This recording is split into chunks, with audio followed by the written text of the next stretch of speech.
Hey everyone, and welcome back to my channel. It's been a little bit, so let's do a update on my insurance journey for my lipedema treatment. Before we get started, I just wanted to do a little tidbit on my online fundraiser. My mom set this fundraiser up for me a few months back to try to help me come up with some of the surgery costs. I've had some people make some donations, but we're still pretty far away from the goal that I need to meet to pay for my out-of-pocket. I've been doing everything that I can to save and been putting that into my savings account as well. And so far we're up to about $2,500, but I need to get up to $6,000. So if anybody is interested in donating to my fundraiser, I'm going to put a link to the online fundraiser in the description. And I will also put my Venmo username so that way you can donate that way if it's easier for you. I am so appreciative of every single donation that has been given and will be given. Okay, so let's get into the update. So the last time that we talked, I believe we were at the point where I was needing to send in my appeal, and we were also trying to work through this network exception situation. The process of starting this network exception request has just been insane. Essentially, for some reason, Aetna has my doctor in the system as in-network, and she is not in network with anybody. So this was a problem because if she's showing as in-network, I can't submit an out-of-network exception request so that I can get my in-network benefits. We were told to call and request that they fix this information, which I know I talked about in my last video, and we were still waiting for a response from them. Ellen ended up calling them on October 15th to check in because we had not heard back from them yet. And they said that they did not have anything in the system showing that it was ever requested to be fixed, which was just not accurate because she called, she requested this, she gave them all the information that they needed, and they told us that it would be fixed within 15 days and we would get the updated authorizations for my surgeries showing that my doctor is out of network. So at this point, I spent a while, I've been going back and forth with my nurse care manager, my new advocate, Michelle, with Ellen at my doctor's office, just trying to figure out what we should be doing to try to get it to go through this time, because both my advocate and Ellen at the doctor's office, we all agree that calling again and requesting it again was not our best option because it did not work before and they acted as if they never received the request. So I spent weeks going back and forth on the phone with Aetna, emailing my nurse care manager, doing just about everything that I could, trying to figure out another way to get this fixed in the system, and really nobody could help me. I guess this really isn't a common situation. Finally, I reached out to my advocate again and was just kind of venting because this whole network exception, network issue with my doctor had been going on for at least a month and a half at this point, and it was just starting to get ridiculous and we needed to move forward. And I had been working on this for so long, but nothing had budged at all. So she suggested that I do like a group email that included her, it included my nurse care manager and Ellen from the doctor's or my surgeon's office. So that way I could introduce everybody and kind of be taken out of the middle of the situation, and hopefully we could all work together to come up with a plan to, you know, get this figured out. So last week I did this, and there was a lot of back and forth and a lot of everybody feeling like they had no clue what to do at this point, and a lot of frustration because I think that at this point we were all getting pretty sick and tired of dealing with the situation. However, we ended up coming to the conclusion that there was no other way to do it other than to call again and request it. So this time, my advocate and Ellen from the surgeon's office did a three-way call with Aetna.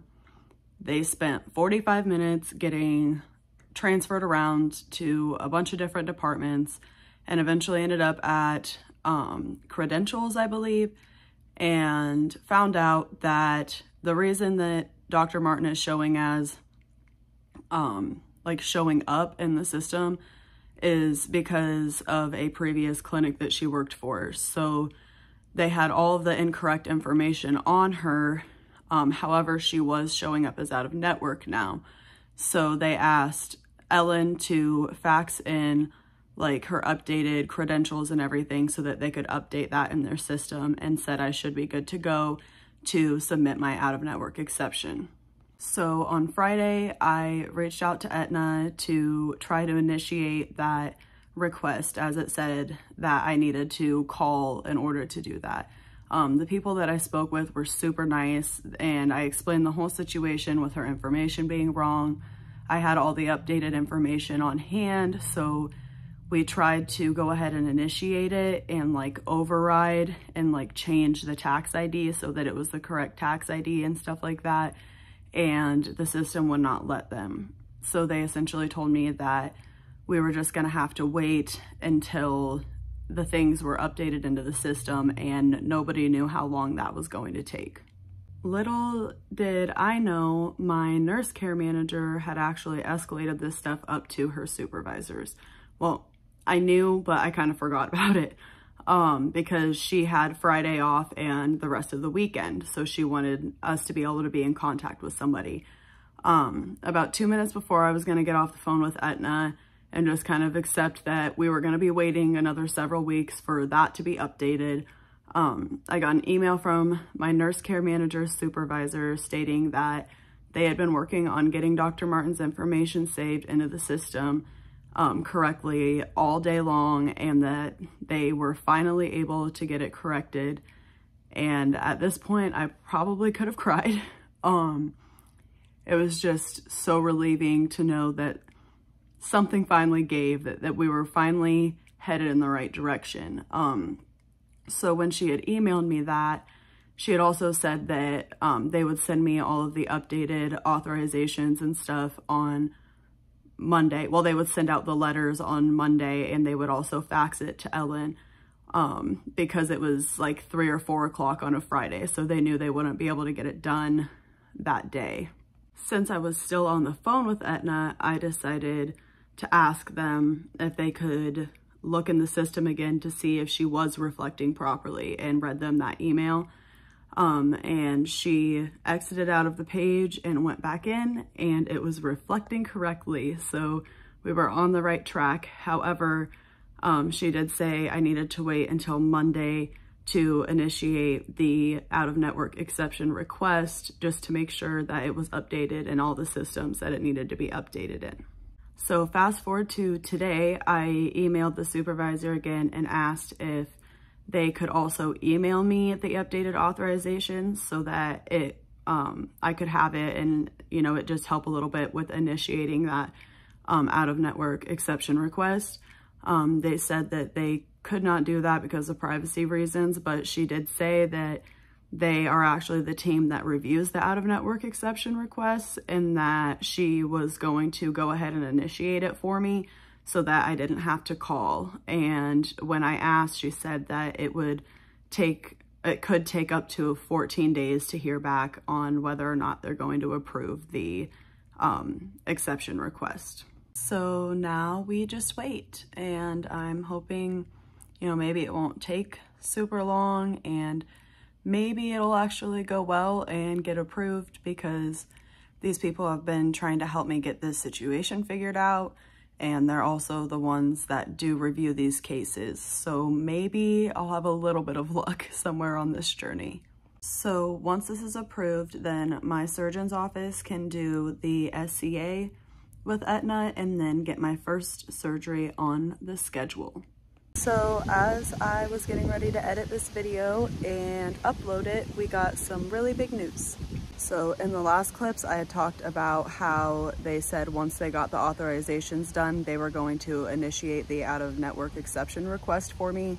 That was on Monday, and we ended up finding out later on that they did not have one of the one of the systems that they needed Dr. Martin's information updated on was not showing it as updated. So they had to fix all of that day. And then they ended up initiating that exception request yesterday at some point during the day. So yesterday, early afternoon, I got on my portal for Aetna to see if there was any sort of updates, and there was, in the pre-certification area, there was a new one that popped up, and then my one that was originally approved was showing as processing, as well as the new one that popped up. And then about an hour later, they both popped up as approved. At this point, I had no clue what was going on. I had asked my nurse care manager, and she said that she didn't know, that she just thought it was because they were in there working on my case.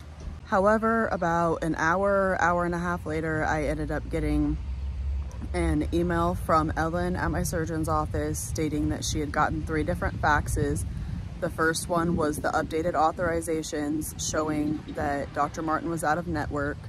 The second one was an approval for my out-of-network exception request, which was amazing because I was told it was going to take like 14 days, and they initiated it yesterday. It was approved yesterday. So then later on, about, I would say another hour or so after that, my nurse care manager emailed all of us and said, good news, everything has been updated correctly. The out-of-network exception request was approved today, and the SCA negotiations team is going to be reaching out to Ellen today to start negotiations for the SCA, or the financial agreement. So this is just amazing news. That means that once they get the SCA completed, then my first surgery will finally be on the schedule. Just cannot believe that there was actually one thing that went super well this time, because it just has not been that way this whole time. So let's just keep our fingers crossed and hope and pray that it doesn't take months to get this SCA worked out. And maybe, just maybe, by the end of this week, I may have a surgery date. So now we're going to talk about the whole process with my appeal. In the last video, I had told you guys that I had it sent in and it was being processed into the system. And on the 17th of October, I checked my portal and saw that one of my denied pre-certifications had changed to partially approved. So I got very excited and I called Aetna to see, you know, if it was approved and what was going on. So they sent me the letters that were attached to that appeal, and come to find out, they denied everything to do with my arms again, and apparently there was one lower extremity that was denied originally that they did approve. So they approved that, but still kept their decision to deny my arms on the basis that I still did not meet those requirements for lipedema in my arms. I'm not gonna lie, at this point, I had a pretty big mental breakdown and I cried for a long time because I worked so hard on that appeal and I really thought that we were getting somewhere with it and that it would be approved because I was so thorough with it, and they still just denied it. So after that, after I found out about that, I had to take about a week to just recollect my thoughts, rest, and get prepared to continue fighting. So once I took the time that I needed, I reached out to my nurse care manager to see what my next steps were. And for me, it was a second level appeal because Amazon just has a second level appeal before it would go to external review. So I discussed with my advocate on how to do this because I didn't have any more information to submit. Essentially, we both came to the conclusion that we were just going to resubmit the same packet, and I went through and highlighted everything to do with my arms, and then I mailed it this time because I'm not allowed to fax it for a second level appeal. So hopefully, you know, this time it pops out a little bit more to them and they're willing to look into it more. But we went into this and submitting the second level appeal knowing that it's very likely it's going to be denied and that it's more of a stepping stone to getting to my external review, which hopefully will be a little bit more fair than what this whole process has been. So when I was on the phone with Aetna, I had asked them if that was accepted and being processed, and they said that it had started being processed into the system on November 2nd. So it is going well as far as it being processed, and I'm not sure on the time frame because the paperwork said 60 days for a second level appeal, and then I've had 2 or 3 people from Aetna now tell me that it would be 15 to 30 days. So I'm just going to check in around the 16th and see if there's any update on it and just kind of go from there. So that is really all I have for an update for you guys today. I am going to reach out to my surgeon's office just to let them know of all the progress being made and that hopefully we are very close to scheduling my first surgery. And I'm also going to ask what the plan is for my first surgery, because we planned on doing the 360 lipo in my legs and then doing my arms as well. But since my arms are not approved, we're going to have to switch things up just a little bit. So I will continue to keep you guys updated, and I have been updating on my TikTok just a little bit more frequently. So if you don't have me on TikTok already, go over to My Life with Lipedema on TikTok and follow me there. And make sure to like this video to help get it out to other women with lipedema, and to subscribe so that you can see the rest of my journey. I will see you guys in the next video.